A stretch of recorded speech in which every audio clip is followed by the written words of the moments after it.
सत्यव्रत महाराज, राजा सत्यव्रत जी कृतमाला नदी में सत्यव्रत महाराज तर्पण कर रहे थे, पितरों को तर्पण कर रहे थे। तर्पण के समय इनके हाथ में एक मछली आ गई, छोटी सी मछली। महाराज उस मछली को जब मछली में आई फेंकने, फिर सोचे मछली आग में आ गई, इसे छोड़ दो। सत्यव्रत महाराज जब मछली को छोड़ना चाहे, मछली ने कहा राजन, अरे इसमें बहुत बड़े बड़े जलचर हैं, मुझे खा जाएंगे, मुझ पर कृपा करें। ऐ सत्यव्रत महाराज को उस मछली पर दया आ गई और अपने कमंडलू में मछली को रख लिए और लेकर के अपने महल चले आए। बोलिए कृष्ण भगवान की जय। आज जब लेकर के चले आए महाराज, मछली को रख दिए। थोड़ा समय बीता, मछली बोल रही है, राजन मुझे इस पात्र में पीड़ा हो रहा है, मुझे कष्ट हो रहा है, मुझे इसमें हिला डुला नहीं जा रहा है। ऐ राजा आके देख रहे तो मछली बड़ी हो गई है। थोड़ा सा और बड़ा पात्र मंगवाए, उस पात्र में रखे। थोड़ी देर और बीती, महाराज मछली बोल रही है, राजन मुझे इसमें पीड़ा हो रहा है, मुझे किसी बड़े स्थान पे ले चलो। राजा ने फिर एक बड़ा बर्तन मंगवाया, उसने मछली को पुनः रखा। भाई बाप, थोड़ी देर बीती, मछली फिर बोल रही है, राजन मुझे इसमें बहुत पीड़ा हो रही है, पात्र छोटा है, मुझे किसी बड़े स्थान पे ले चलो राजन। महाराज राजा सत्यव्रत उस मछली को कुएं में ले जाकर के डाले, कुएं में डाले। थोड़ी देर बीती, मछली फिर बोली, राजन मुझे इसमें पीड़ा हो रही है। राजा सत्यव्रत उस मछली को ले जाकर के तालाब में डलवाए। अर्धरात्रि में मछली बोल रही है, राजन सत्यव्रत जी सो रहे थे, राजन मुझे इस तालाब में पीड़ा हो रही है, मेरा स्थान बदलवा दीजिए, मुझे और बड़े स्थान पे छोड़िए। राजा सत्यव्रत देखे, सुबह हुआ जैसे मछली को लिए और मछली को लेकर के पहुंच गए कहाँ, पुनः उसी कृतमाला नदी में। जब कृतमाला नदी में पुनः ले गए छोड़ने के लिए, मछली को छोड़ने जा रहे थे, मछली ने कहा, राजन अरे इसमें बहुत से जलचर हैं, बहुत से बड़ी बड़ी मछलियां हैं, बड़े बड़े जीव हैं, मुझे खा जाएंगे, मुझ पर दया करो। राजा सत्यव्रत ने कहा, आप साधारण मछली नहीं, आप कोई देव है, कोई देवता है, जो भी है मुझे दर्शन दीजिए। और महाराज उसी मछली के मुख में से भगवान विष्णु शंख चक्र गदा चतुर्भुज रूपधारी भगवान नारायण दर्शन दिए सत्यव्रत महाराज को। और उन्होंने कहा, राजन आज के 7वें दिन पूरा पृथ्वी जलमग्न हो जाएगा, पूरी पृथ्वी जलमय हो जाएगी। और संपूर्ण पृथ्वी जब जलमय हो जाएगी राजन, पृथ्वी पर कुछ बचेगा नहीं, केवल जल ही जल रहेगा। उस समय एक नाई आएगा, नाव आएगा तुम्हारे पास, रात्रि में, अर्धरात्रि में नाव आएगा और तुम उस नाव में, और नाव आने के बाद यही मछली वहां तेरे पास पहुंचेगी। इस मछली के सिंग में तो बासुकी के रस्सी बना करके बांध लेना और खारी अपनी औषधि इत्यादि लेकर के खाद्य सामग्री उस नाई में बैठ जाना कि मछली तुझे समस्त प्रलय की दृश्य दिखाए। महाराज और वो भगवान वहां से अंतर ध्यान हो गए। महाराज ठीक 7वें दिन अर्धरात्रि में बादल गरजने लगा, भयंकर घोर वायु चलने लगी और जोर से बादल गरज रहा है, वृष्टि हो रही है, सारी पृथ्वी जलमग्न हो गई, जलमय हो गई, प्रलय आ गया। और उस समय वह मछली आई, नाय आया, उस नाय में राजा सत्यव्रत अपने खाद्य सामग्री वस्त्र और स्त्री को रखा। भयंकर आंधी तूफान चल रही है और उस नाई में बासुकी से बांध दिए राजा सत्यव्रत। और बांधने के बाद माई बाप उसी नाव में बैठ गए और वो नाव लेकर के राजा सत्यव्रत को संपूर्ण प्रलय का दृश्य घुमा करके वह मछली राजा सत्यव्रत को दिखा रही। सारा प्रलय का दृश्य दिखाई दे रहा है। महाराज सत्यव्रत और मार्कंडेय जी दो ही लोग तो देखे थे वो प्रलय का दृश्य। एक बार मार्कंडेय जी भी प्रलय का दृश्य देखे थे। पीपल के पत्ते, पट के पत्ते पर बैठ गए हो, बरगद के पत्ते पर। संपूर्ण पृथ्वी को, सारे प्रलय के दृश्य को मार्कंडेय जी ने देखा था। उसी प्रकार से सत्यव्रत को मछली घुमा घुमा के सारा प्रलय का दृश्य दिखाई और ला करके पूरा इनके महल के पास रोकी और सारा प्रलय का दृश्य भगवान ने संपूर्ण प्रलय का जो प्रकोप था उसे फिर समाहित कर लिया। और महाराज सत्यव्रत महाराज अच्छी तरह भली भांति प्रजा का पालन किए। पालन करने के बाद माई बाप बोलिए कृष्ण भगवान की जय। आदि शक्ति जगदम्बा की जय। श्री कृष्ण भगवान की जय। श्री मुरलीधर कन्हैया की जय। अब हम नवम स्कंद में प्रवेश कर रहे हैं। बोलिए कृष्ण भगवान की जय। मन्वन्तराणि सर्वाणि त्वयोक्तानि श्रुतानि मे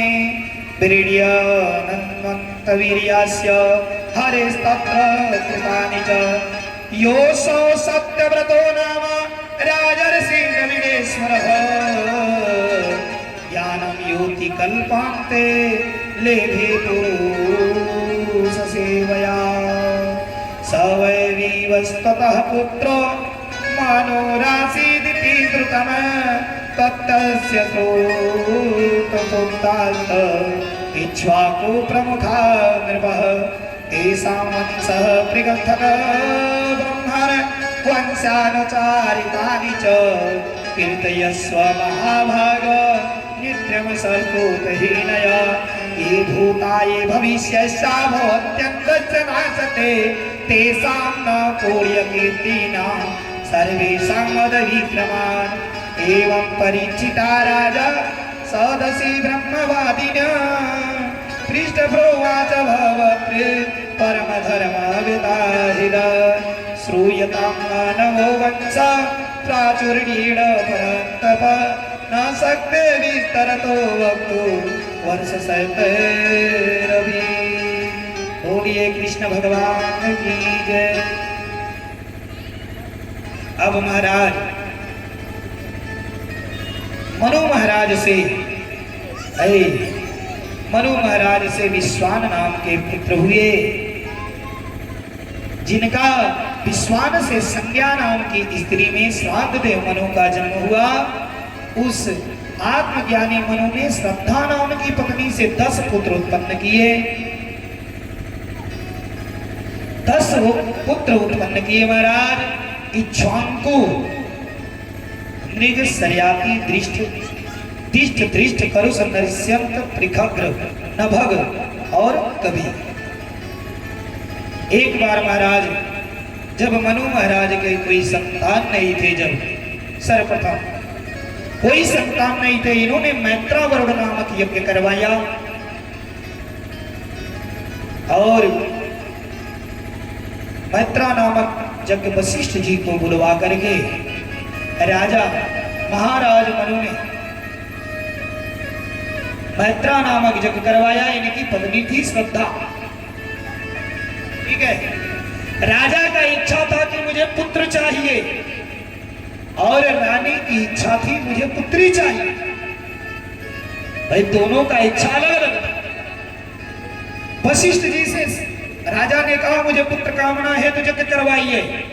वशिष्ठ जी यज्ञ आयोजन करवाए और जब जगिया हो रहा था तो धीरे से जाकर के रानी ने श्रद्धा धीरे से जाके ब्राह्मणों से कह दी जो हवन कर रहे थे, ए पंडित जी ऐसा है ना, आपको धेर के दक्षिणा देंगे। हाँ, आपके ढेर के दक्षिणा दूंगी जैसे हम।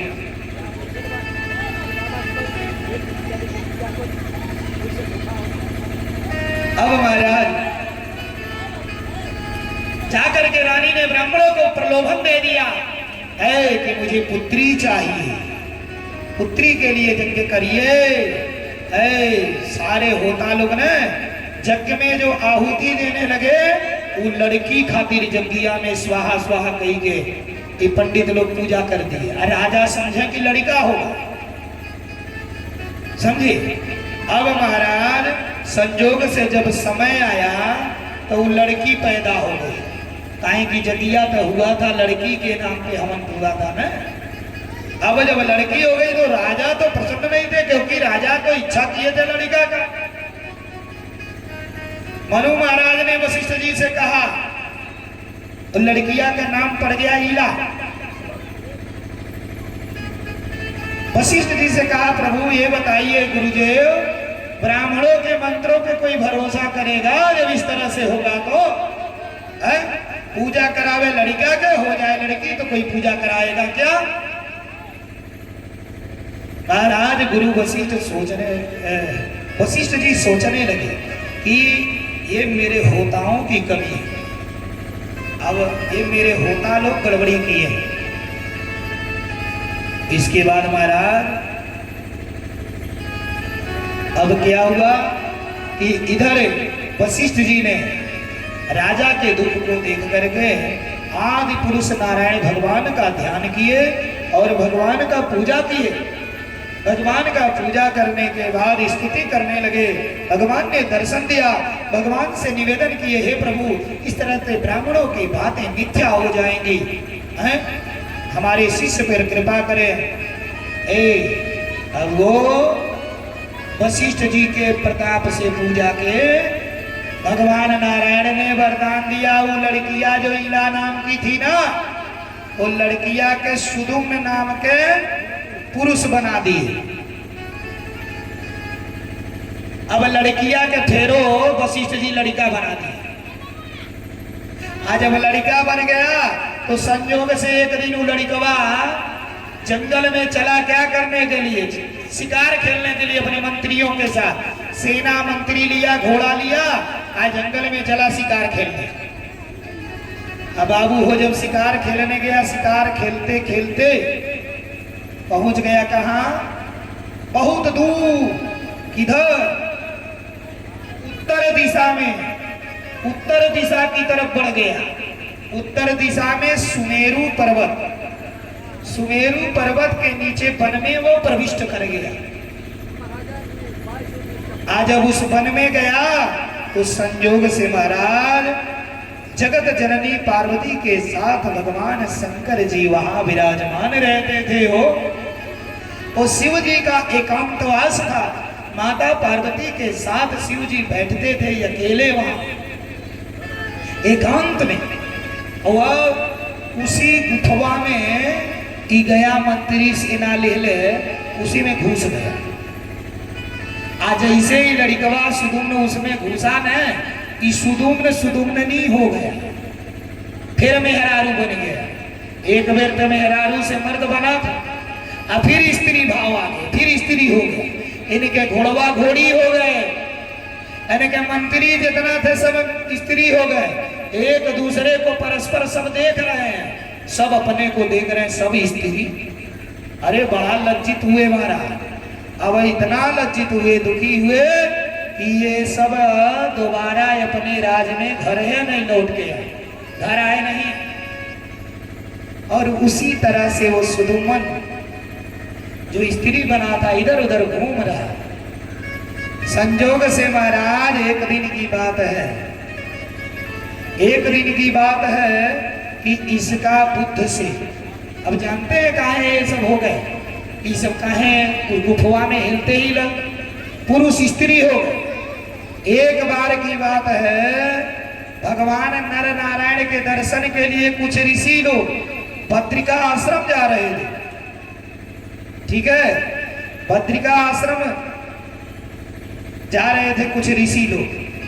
आज जब ऋषि लोग जा रहे थे तो सोचे भोले बाबा के दर्शन कर लो। अब भोले बाबा के दर्शन की इच्छा से ही ऋषि लोग उसी में प्रविष्ट कर गए, उसी वन में गुफा में हेल गए। और गुफा में भोले बाबा और पार्वती मैया बैठे हुए थे। पार्वती मैया भोले बाबा के गोदी में बैठी थी, नग्न स्थिति में मरा, निर्वस्त्र। पार्वती मैया को बड़ा लज्जा आई ऋषि लोगों को देख करके, बहुत लज्जित हुई और भाग करके किनारे छिप गई। ऐ माई बाप, अब पार्वती मैया भोले बाबा से हो गई नाराज, ऋषि लोग तो चले गए। पार्वती मैया ने कहा प्रभु आपकी व्यवस्था, ऐसी कोई व्यवस्था नहीं जहां हम लोग रह सके। अरे भोले बाबा ने कहा देवी तू चिंता मत करो, आज से इस गुफा में जो हेल जाएगा पुरुष, वो पुरुष रहेगा ही नहीं, वो स्त्री बन जाएगा। आज के बाद अगर कोई भी गलती से भी आ गया तो उसको स्त्री बनना ही है। और स्त्री से स्त्री को लज्जा नहीं होगी। अब तुम्हारी चिंता खत्म। महाराज इसी कारण से सुदुमन और इनके सब सेना बन गए वहां स्त्री। अब महाराज संजोग से इधर उधर एक वन से दूसरे वन घूमते घूमते किसी तरह से ये सुदुमन घर नहीं गए। और इनके ऊपर चंद्रमा के पुत्र बुद्ध देखे और इतना सुंदर स्त्री ये बने थे, इनको देख के मोहित हो गए बुद्ध जी। और जब बुद्ध मोहित हो गए तो बुद्ध ने इनसे प्यार करने को कहा, साथ रहने को। बुद्ध से प्रेम हो गया, साथ रहने लगे। और संयोग से बुद्ध और सुदुमन बनी स्त्री से एक पुत्र उत्पन्न हुआ जिसका नाम पड़ा पुररवा। पुररवा। अब महाराज अभी कहीं जाए नहीं, दुखी होकर के अब मनु महाराज के पास अपने घर नहीं गए और महाराज वहीं रहने लगे। एक दिन सुदुमन जो स्त्री बना हुआ था अपने गुरु वशिष्ठ का ध्यान किए, स्मरण किए गुरु का। गुरु प्रकट हो गए। जब प्रकट हुए गुरु से कहे प्रभु मुझे मेरा उद्धार करवाइए। गुरु वशिष्ठ ने पुनः शंकर जी का स्मरण किया। भोले बाबा प्रकट हुए। भोले बाबा से कहे मेरे शिष्य को किसी तरह इसका भला करवाइए। उपरोहित माने जजमान का जो हित सोचे वो है उपरहित। अब ये जजमान का हित सोचने भोले बाबा से कहे किसी तरह इसको बनाए। भोले बाबा ने कहा देखो भाई, एक महीना स्त्री एक महीना पुरुष बन के इसे रहना पड़ा। एक महीना स्त्री रहेगा, एक महीना पुरुष। भोले बाबा ने वरदान दिया। वशिष्ठ जी सोचे चलो भैया कुछ तो बढ़िया होगा। अभी पुरुष बन गए। संगे संगे अपने बेटा पुरुरवा को ले लिए। अब पुरुरवा को लेकर के अपने घर आए। बोलिए कृष्ण भगवान की जय। अभी एक मास स्त्री एक मास पुरुष बन के रहते थे। किसी तरह प्रजा इनसे खुश नहीं थी, प्रजा संतुष्ट नहीं हो पाती थी। भाई पुरुष थे तो एक महीना घूमे लौके, स्त्री रहे थे घर में लुकाई लेते थे। अब प्रजा का जब जरूरी पड़े तो पता चले ये घर में है, प्रजा इनसे खुश नहीं रहती। और इस प्रकार से महाराज अब मनु महाराज पुत्र सुदुमन के, अब इन्हें सुदुमन जब बन गए थे तभी मनु महाराज जो है जा करके भाई वैश्वत मनु पुत्र की प्राप्ति के लिए जमुना के किनारे 100 वर्ष खातिर तपस्या करे गए थे। और सुदुमन घर आए। सुदुमन थे अब राज देख ही न पावा। एक महीना लड़का एक महीना लड़की, पिता थे नहीं। प्रजा संतुष्ट रहती थी। अब मनु महाराज 100 वर्ष तक पुत्र प्राप्ति के लिए जमुना के किनारे तपस्या और श्री हरि का यजन किए। भगवान श्री हरि दर्शन दिए और इक्ष्वाकु आदि 10 पुत्र इनके हुए। 10 को पुत्र फिर इनको मनु महाराज को हुए। पुत्र पिखग्र, पिखग्र जिसमें इनका जो एक पुत्र था पिखग्र, जोने समय विद्या अध्ययन के लिए गुरुकुल में गया था। मनु महाराज का लड़का ये विद्या अध्ययन के लिए गुरुकुल में गया। गुरुकुल में जब गया तो गुरुजी ने इसे गाय को रखाने के लिए ड्यूटी लगा दिया। गौशाले में रात्रि में इसकी ड्यूटी लगा दिया। और एक दिन रात्रि में क्या हुआ कि ये गाय को रखा रहा था गौशाले में, अंधकार अंधेरी रात, बादल गरजते हुए बहुत जोर से जल की वृष्टि हुई, जल बरसने लगा। अब जंगल से एक व्याघ्र, बाघ भयंकर जंगल से भागा हुआ आया और इसी गौशाला में ही भगवा घुस गया।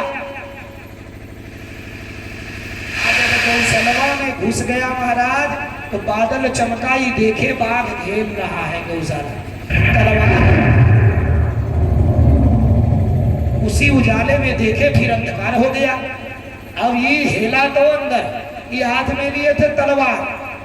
अब महाराज तलवार लेकर के ये बाघ को समझ के चलाए तो संजोग से तलवार से बाघ का तो थोड़ा सा कान कट के गिर गया, लेकिन वो तलवारवा जा करके गैया जो थी कपिला गाय, उस गाय का सर कट गया, गाय का गिर गया।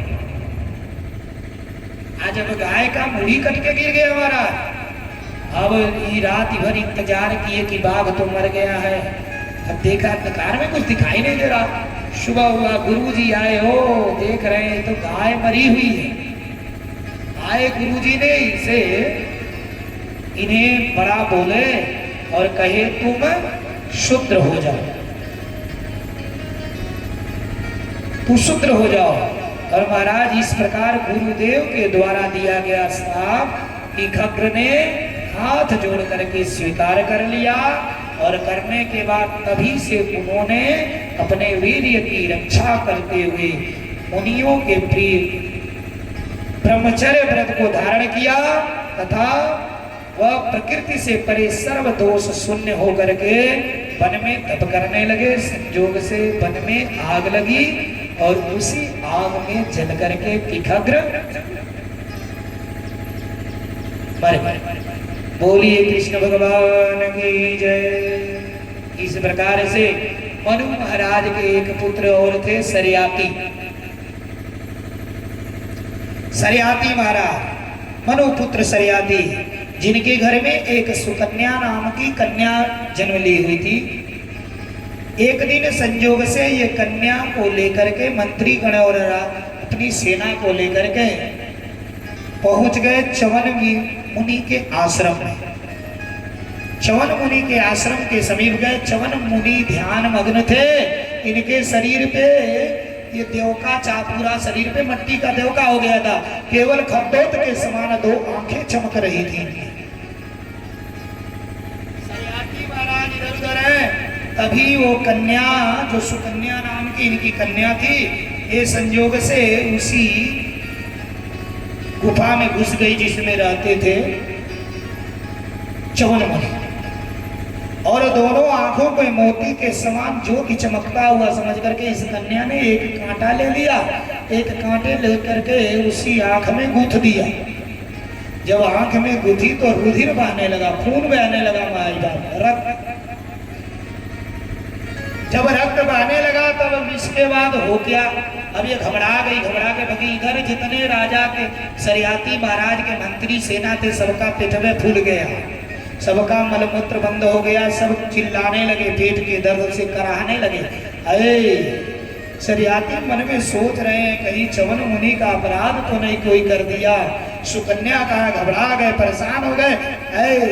पिता को घबराया हुआ देख करके सुकन्या ने बता दिया, पिताजी मैंने खद्दोत के बिल में दो मोती समझ करके मैंने उस खद्दोत में कांटे चुभ दिए, जिससे रुधिर बह रहा है।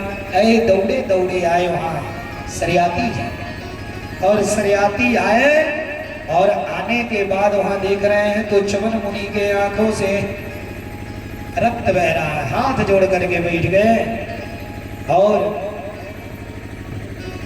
कहे कि ये कन्या ही आपकी आंखों को इस तरह से की है, तो मैं अपनी कन्या को आपको दे रहा हूं, ये आपकी सेवा करेगी, सिर्फ मैं ले नहीं जाऊं। ऋषि की सेवा करने के लिए च्यवन मुनि की उस कन्या को छोड़ दिया। आज अब छोड़ दिए माई बाप, इधर सरियाती महाराज आ गए अपने महल। इधर च्यवन मुनि वृद्ध थे, सुकन्या युवा थी। इन्होंने अश्वनी कुमारों का आवाहन किया। अश्वनी कुमारों ने, दो अश्वनी कुमार आए हैं और आकर के सुंदरता प्राप्त करने के लिए अश्वनी कुमारों की पूजा करनी चाहिए। मैंने बताया था ना, दूसरे दिन बताया। इस प्रकार से महाराज अश्वनी कुमारों ने एक कुंड में, जिसमें सोम औषधि पड़ा था, उसी में लेकर के च्यवन मुनि को उसी में स्नान किए। जब निकले तो ये दोनों अश्वनी कुमारों के समान ही च्यवन मुनि भी सुंदर युवा उसी प्रकार से हो गए। युवती एक सुकन्या पहचान नहीं पा रही थी। अश्वनी कुमारों से निवेदन किया कि मेरे पति को आप लोग बतलाइए कि मेरा पति इसमें कौन। महाराज अश्वनी कुमारों ने सुकन्या को च्यवन मुनि को बतलाया और च्यवन मुनि सुकन्या को लेकर के आए, विमान में बैठ करके भ्रमण किए, आनंद पूर्वक घूम रहे। इधर संयोग से कुछ दिन बाद सरियाती महाराज अपने उस कन्या का हाल चाल लेने के लिए जब आए, कि चले कन्या का हाल चाल ले लेंगे और पूजा पाठ की बात हो जाएगी च्यवन मुनि से। आए तो देखे एक युवा पुरुष के साथ वह सुकन्या बैठ रही, बात कर रही, हंस रही। ये सोचे मेरी कन्या इतनी बेकार है, मैंने ऋषि की सेवा में छोड़ी, ये किस तरह पुरुष के साथ बैठी है। वो देख करके बहुत क्रोधित हुए। अरे सुकन्या ने कहा पिताजी ये कोई पराया पुरुष नहीं, ये आपके दामाद च्यवन मुनि है। और महाराज इस प्रकार से सरियाती महाराज ने च्यवन मुनि सुकन्या का हाल चाल लिया। बोलिए कृष्ण भगवान की जय। अब मनु महाराज के पुत्र हुए नभाग, नभाग की पुत्र हुए अम्बरीश, नभाग के पुत्र हुए अम्बरीश। अम्बरीश को भगवान ने, अम्बरीश महाराज को प्रसन्न होकर के नारायण इन्हें सुदर्शन चक्र इनकी रखवाली के लिए दिए थे। हो संजोग से अम्बरीश जी एकादशी का व्रत थे और पारण का समय हो गया था, पारण करने जा रहे थे। तभी महाराज उसी समय दुर्वासा ऋषि, उसी समय दुर्वासा ऋषि आ गए और ये पारण करने जा रहे थे। दुर्वासा ऋषि ने कहा अब ये सोचे कि ब्राह्मण दरवाजे पर हैं, बिना ब्राह्मण के पारण करवाए मैं ऐसे अन्न खा सकता हूँ। पारण का समय निकल रहा था अब, लेकिन दुर्वासा ऋषि इनका परीक्षा लेने गए थे महाराज। अब दुर्वासा जी कहे कि मैं जमुना स्नान करके आ रहा हूँ, उसके बाद मैं कुछ ग्रहण करूंगा। और तब अब ये बोल रहे हैं, दुर्वासा ऋषि जानबूझ करके लेट कर दिए स्नान करने। इधर क्या हुआ कि पारण का मुहूर्त निकल रहा, एकादशी पारण का बहुत महत्व है, पारण मुहूर्त में होना चाहिए किसी भी व्रत का। तब माई बाप अब ये तुलसी जी को जल में मिला करके उन्होंने पारण समझ के पान कर लिया। दुर्वासा ऋषि आए गए, अरे ब्राह्मण को न्योता दे करके तूने पारण कर लिया बिना ब्राह्मण को खिलाए।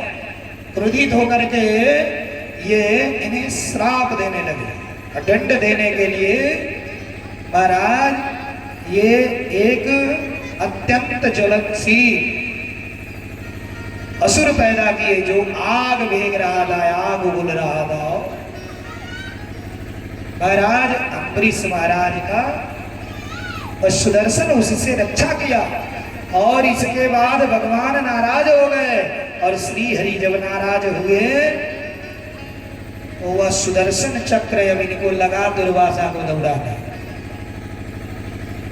गुस्सा से कि मेरे भक्त के ऊपर इस तरह का अत्याचार करने वाले अम्बरीश, तुझे ये दुर्वासा मैं तुझे छोड़ूंगा। सुदर्शन दौड़ा रहा है, भाग रहे, भागते भागते तीनों लोक में इन्हें कहीं जगह नहीं, ब्रह्मा विष्णु सबके पास भागते रहे, चक्र इन्हें दौड़ा रहा है। अंततः विष्णु भगवान के गए, भगवान विष्णु ने भी कहा मेरे बस का नहीं है, इस पे रक्षा केवल कर सकते हैं तो मेरा शिष्य अम्बरीश, जिसका आपने अपराध किया, तो अम्बरीश के पास ही जा। बोलिए कृष्ण भगवान की जय। अब अम्बरीश के पास गए, अम्बरीश से हाथ जोड़ के निवेदन किए, महाराज अम्बरीश जी को तरस आ गई ब्राह्मण पर। और अम्बरीश जी ने सुदर्शन चक्र से निवेदन किया और अम्बरीश इनका दुर्वासा ऋषि का प्राण बचा। बोलिए कृष्ण भगवान की जय, आदि शक्ति जगदम्बा की जय। इस प्रकार से महाराज अम्बरीश जी के वंश में हुए इक्ष्वाकु, ससाद, अब इस तरह से चंद्रवंश का इक्ष्वाकु आदि 10 भाई, इसमें हुए विकुक्षी। राम जी के पीढ़ियों का नाम चल रहा है डॉक्टर साहब, राम जी की पीढ़ी, कितने पीढ़ी के बाद राम जी का आगमन हुआ है। विकुक्षी हुए, विकुक्षी के पुरंजय, पुरंजय के अनेना, अनेना के पृथु, पृथु के विश्वरंध्री, विश्वरंध्र के युवनाश्व, युवनाश्व के शाश्वत, शाश्वत के बृहदस्व, बृहदस्व के कुल्याश्व, किलवाश्व के पुत्र हुए दृढ़ाश्व, दृढ़ाश्व के पुत्र हुए हरियस्व, हरियस्व के पुत्र हुए निकुंभ, निकुंभ के पुत्र हुए ब्रह्मणाश्व, ब्रह्मणाश्व के पुत्र हुए कृशाश्व, कृशाश्व के पुत्र हुए सेनजीत, सेनजीत के पुत्र युवनाश्व, युवनाश्व के पुत्र हुए मानधाता। इन्हीं मानधाता महाराज के 50 बेटी थी। राम जी की पीढ़ी चल रही है, 50 बेटी थी, 50 बेटी को एक ही साथ सौभरी ऋषि के साथ विवाह कर दी मानधाता महाराज। अब मानधाता के पुत्र हुए पुरुकुत्स, पुरुकुत्स के पुत्र हुए त्रसदस्व, त्रसदस्व के पुत्र हुए अनारण्य, अनारण्यों के पुत्र हुए हरियस्व, हरियस्व के पुत्र हुए अरुण, अरुण के पुत्र हुए त्रिबंधन, त्रिबंधन के पुत्र हुए सत्यव्रत, सत्यव्रत जिनको त्रिशंकु कहा गया, त्रिशंकु महाराज। इनके पुत्र हुए हरिश्चंद्र, ये दूसरे हरिश्चंद्र, हरिश्चंद्र, हरिश्चंद्र के पुत्र हुए रोहित। महाराज हरिश्चंद्र वही हैं जिनसे विश्वामित्र ने पूरा राजपाट सपने में दान करवा लिया था। आज जब सपने में दान करवा लिया, सुबह हुआ आकर के मांगने लगे, जो तूने सपने में संकल्प किया था वो मुझे दे दो। अब महाराज ये क्या करें, सब राजपाट तो दे दिए, अब बचा क्या, संकल्प में दक्षिणा भी, दक्षिणा देने को कुछ नहीं था, दक्षिणा देने को कुछ था नहीं, अब देंगे अब विश्वामित्र को। महाराज अब इधर दक्षिणा देने के लिए विश्वामित्र को जा करके बाजार में बिकने लगे हो हरिश्चंद्र जी। चांद टले सूरज टले, जगत पर ऐसे राजा हरिश्चंद्र अटले न सत्य विजय।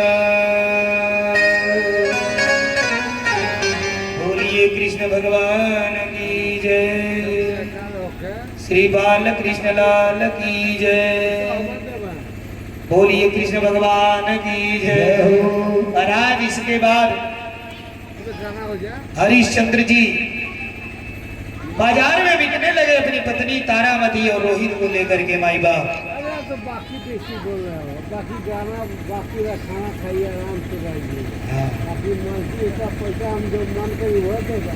हाँ तो सब कुछ सुनिए, गाने सुनिए, बाहर निकाल दिए मर्जी का पैसा मांगिए। बोलिए कृष्ण भगवान की जय हो। श्री बालकृष्ण लाल की जय हो। अब महाराज हरिश्चंद्र जी को एक डोम काशीराज डोम ने हो इन्हें खरीद लिया और इनके पत्नी को साधुओं ने खरीदा जो अपनी सेवा बर्तन चौका करने के लिए ले गए। और रोहित जी फूल तोड़ने के लिए साधु लोग रोहित और इनकी पत्नी को लेकर के चले गए महाराज।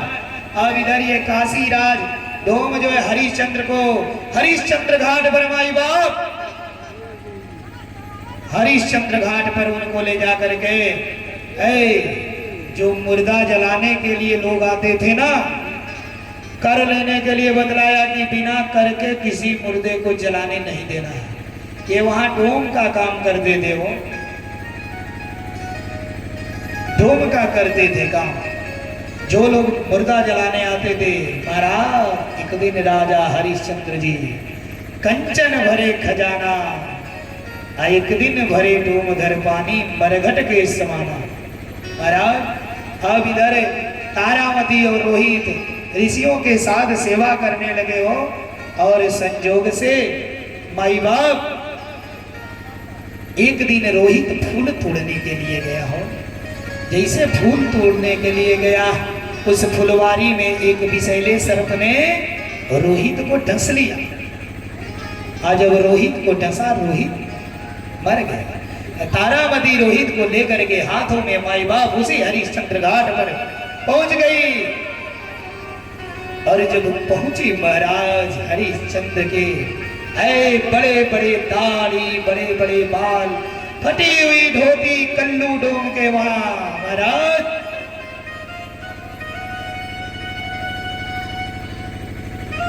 सर पे पगड़ी बांधे हुए, हाथ में लठ लेकर के खड़े हैं हो। आज इतने बड़े राज्य का राजा है महाराज लेकर के रोहित को तारामती पहुंच गए और पहुंच करके अपने पति से आग्रह कर रही है महाराज कि इस चिता को जलाना है। कहे बिना करके कोई चिता नहीं जलाया जाएगा, कोई चिता बिना कर का नहीं जलाया जाएगा। महाराज रो रही है तारामती, मेरे पास देने को कुछ है ही नहीं, मैं दूं क्या। कहे कि कर में कुछ तो देना ही पड़ेगा, नहीं तो मैं चिता जलानी नहीं दूंगा। महाराज रोहित को चिता पर रख करके हो कर के लिए पति पत्नी से हो रहा है बातें। अंत में महाराज तारामती ने अपने अंचल को फाड़ करके कर के रूप में दिया माई बाप। और जैसे दिया गुरु वशिष्ठ वशिष्ठ विश्वामित्र जी वशिष्ठ जी तुरंत वशिष्ठ जी वहीं अवतार आकर के दर्शन दे दिए, गए बस हरिश्चंद्र बस हो गया, मान गया तुम जैसा कोई दानी नहीं है, वो धन्य हो तुम। और महाराज पुनः वशिष्ठ जी ने इनका सारा राजपाट इन्हें लौटा दिया, रोहित को पुनः जीवित कर दिए। बोलिए कृष्ण भगवान की जय। ब्राह्मण का दान दिया हुआ अयोध्या है। बोलिए कृष्ण भगवान की जय। इस प्रकार से महाराज रोहित के लड़का हुए हरित, हरित के लड़का हुए चंप, चंप के वसुदेव, वसुदेव के विजय, विजय के भरुक, भरुक के ब्रिक, ब्रिक के बाहुक, बाहुक के महाराज सगर, महाराज सगर के 60,000 लड़का थे। अब महाराज सगर एक बार अश्वमेध यज्ञ कर रहे थे, यज्ञ का घोड़ा छोड़ दिए।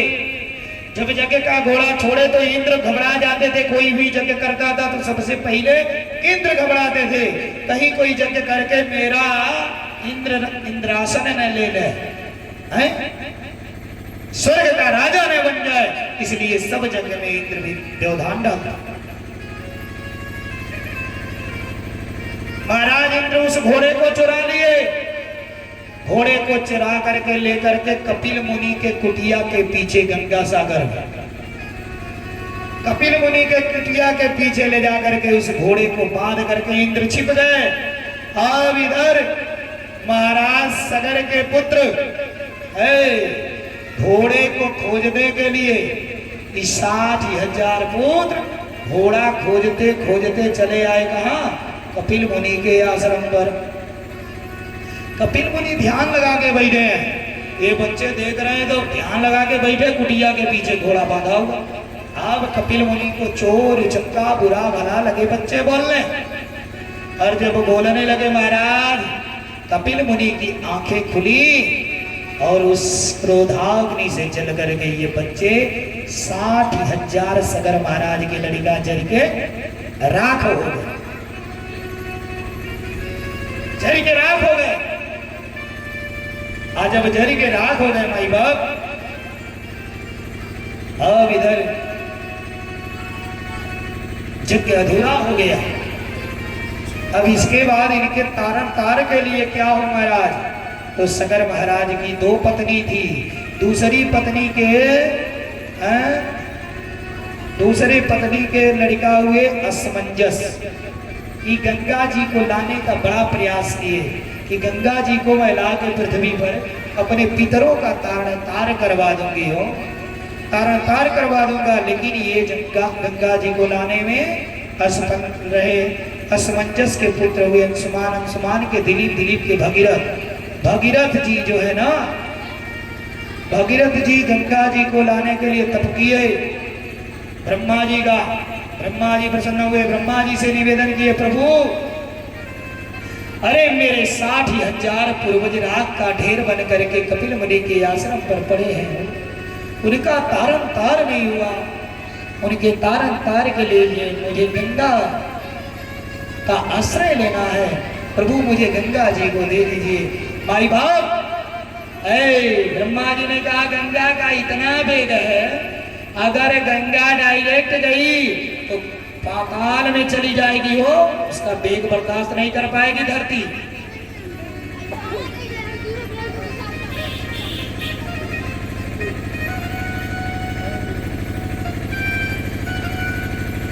अब महाराज इन्होंने भोले बाबा का तपस्या किया, भगीरथ जी ने, भोले बाबा प्रकट हुए, भोले बाबा से कहे प्रभु मेरे 60,000 पूर्वज जल करके राख बने हुए हैं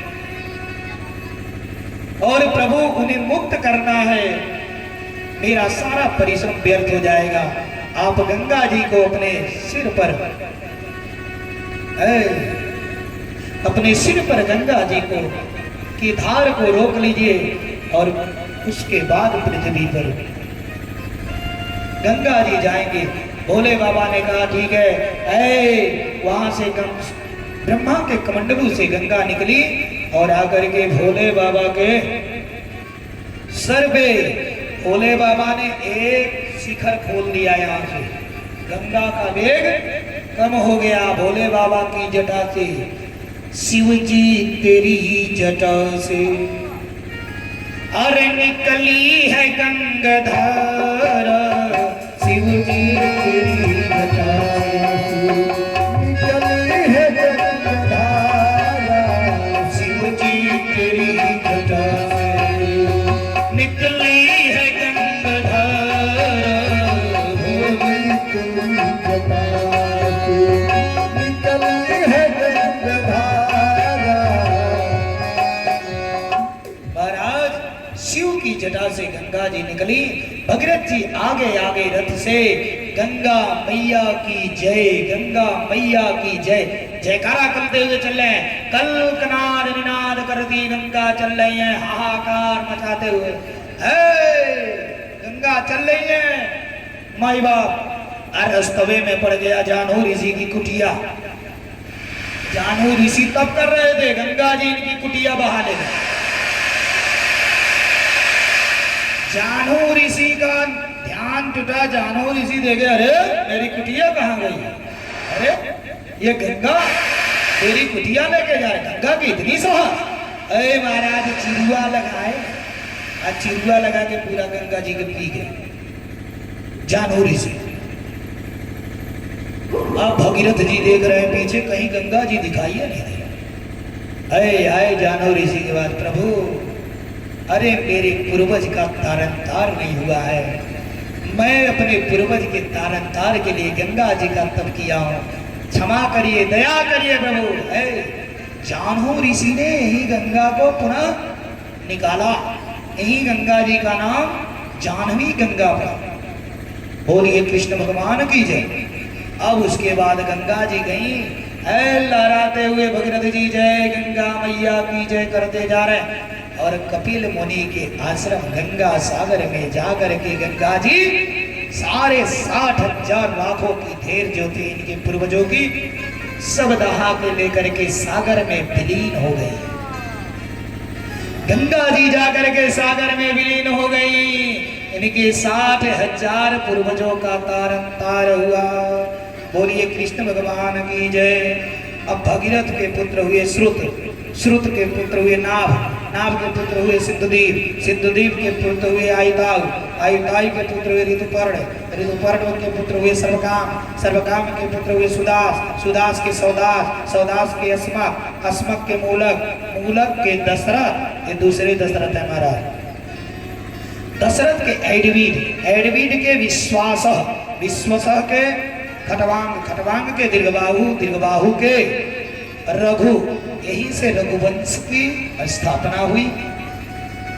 रघु के हुए महाराज अज, अज के हुए दशरथ, और दशरथ के घर भगवान राम लक्ष्मण भरत शत्रुघ्न है। बोलिए मर्यादा पुरुषोत्तम रामचंद्र की जय। महाराज एक बार की बात है, देवराज इंद्र और दशरथ से बड़ी मित्रता थी, दोस्ती था। रोज देवराज ये दशरथ जी स्वर्ग जाते थे, देवराज इंद्र से मिलते थे, मिल के आते थे। आज अभी आते थे तो जिस आसन पे बैठते थे इनका वो आसन धुलवाते थे, इंद्र धुलवाते थे कि इनको संतान नहीं है, संतानी। महाराज जी बतिया एक बार नारद जी आए, नारद जी आकर के कहे कि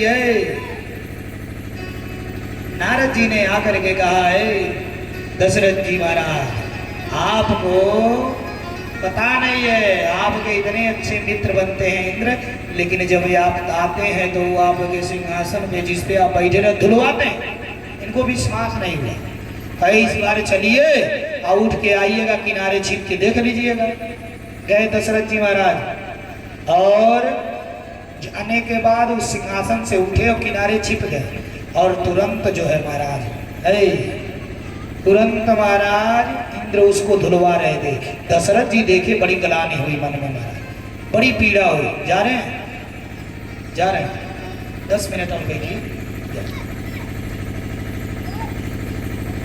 बड़ी पीड़ा हुई और आए महल में। एक बार भूपति मन माही,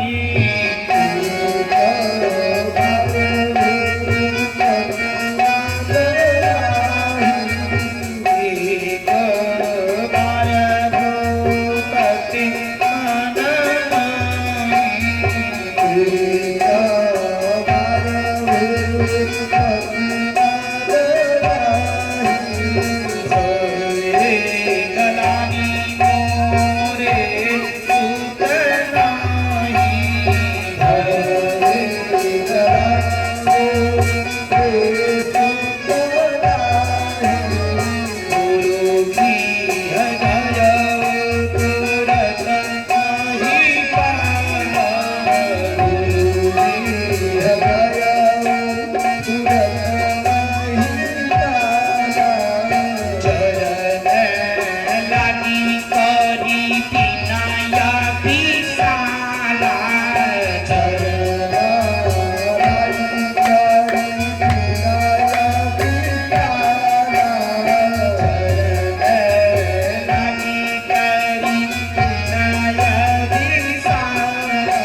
दशरथ जी को बड़ा गलानी हुआ, अपने गुरु के घर गए हो, गुरु वशिष्ठ से जाकर के अपना दुख सुनाए, प्रभु मुझे बड़ी पीड़ा है, मुझे पुत्र कामना है, मुझे पुत्र चाहिए, 14 बना गया था महाराज। गुरु जी ने धैर्यता दिया, महाराज धैर्य बनाइए, आपके 4 पुत्र होंगे हो, टेंशन का है बोलिए।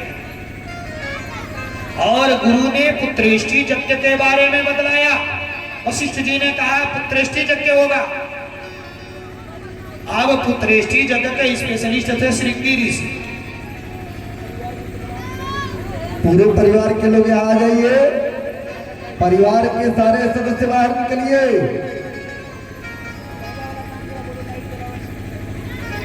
साउंड ऑपरेटर वालों लाइट अरे श्रृंगी ऋषि वासिष्ठ बुलावा,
यज्ञ हुआ और यज्ञ में जैसे आहुति दिया गया महाराज, यज्ञ की आहुति से प्रसन्न होकर के अग्निदेव चरु लेकर के खीर लेकर के निकले हो, खीर और खीर लेकर के निकले और खीर को जो वशिष्ठ कछु हृदय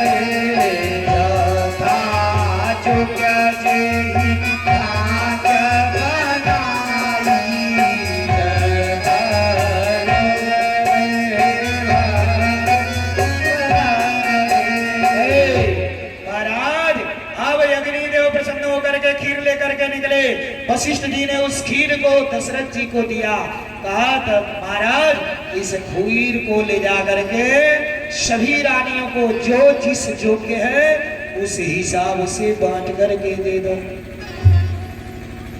और महाराज दशरथ ले जा करके खीर को सभी रानियों को बांट के दे दिया, जिसमें से एक हिस्सा खीरिया चील लेके उड़ गई। बोलिए कृष्ण भगवान की जय।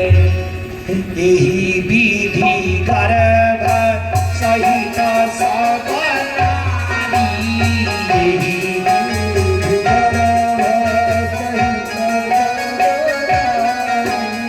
नारी, हृदय हार शीत सुख भारी, हृदय हार शीत सुख भारी,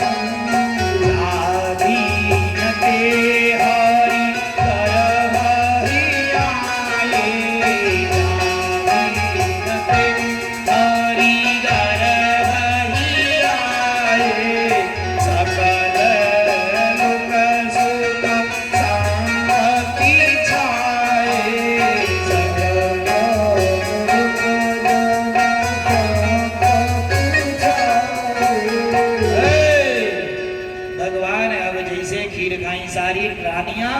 पूर्णाहुति हो गई और सब प्रसन्न हैं। परिवार के और सभी लोग परिवार बाहर में निकलिए। खुशियां मना।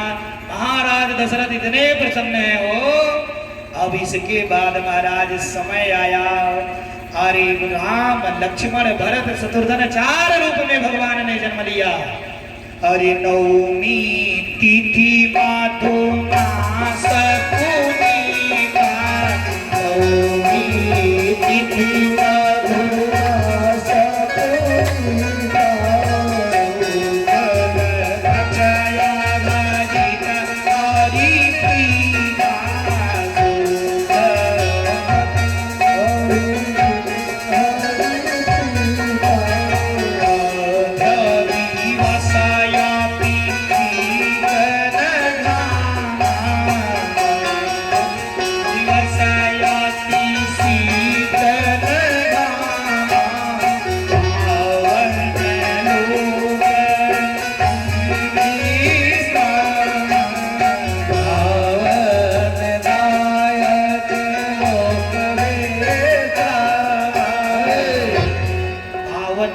लोक विश्राम। महाराज नवमी तिथि मधुमास पूर्णिमा, राम नवमी हो, ये चैत्र राम नवमी के दिन है। अभिजीत का मुहूर्त अभिजीत चल रहा था। 12 बजे के समय भगवान अभिजीत मुहूर्त में शुक्ल पक्ष में, कन्हैया जी कृष्ण पक्ष में, राम जी शुक्ल पक्ष में, कन्हैया जी रात में, राम जी दिन में। उनको सब काला पसंद था, इनको सब घोरा पसंद था। बोले बाल कृष्ण लाल की जय। मध्य दिवस है, ठीक दोपहर में भगवान ने जन्म लिया 4 भाइयों के अवतार रूप में। बोलिए कृष्ण भगवान की जय। अब महाराज दशरथ की खुशियों का ठिकाना नहीं है। आरती कीजिए, पूरे परिवार के लोग आरती के लिए भगवान रामचंद्र जी का जन्म हो गया। रात्रि वेला में रामचंद्र की लीला, विवाह और भगवान कृष्ण का जन्म, चंद्रवंश की कथा आज भगवान श्री कृष्ण का जन्मोत्सव रात्रि में मनाया जाएगा। इसलिए आप लोग समय से कथा पांडाल में आवे और कथा श्रवण करें। आरती के लिए सभी लोग खड़े हो जाएं। ओम आरतिक्यम प्रज्वलितम।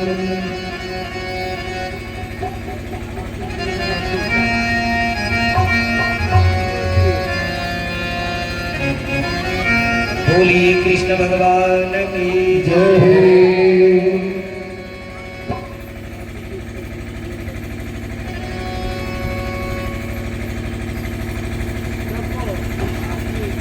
बोलिए कृष्ण कन्हैया लाल की जय। चंद्रमा सूजातः चक्षुषो सूर्यो यजायत श्रोतार्वायुष्य प्राणस्य मुखादग्निर्जयत।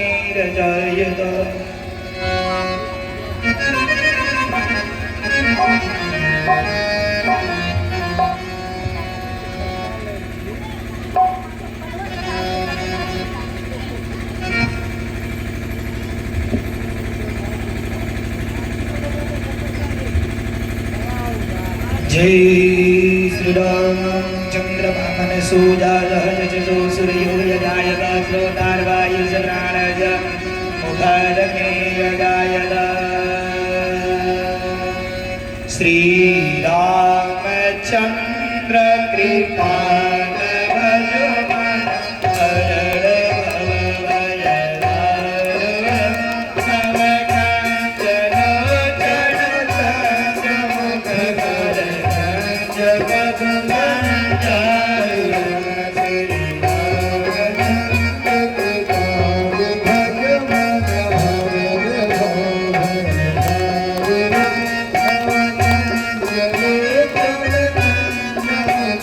दारुण।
भज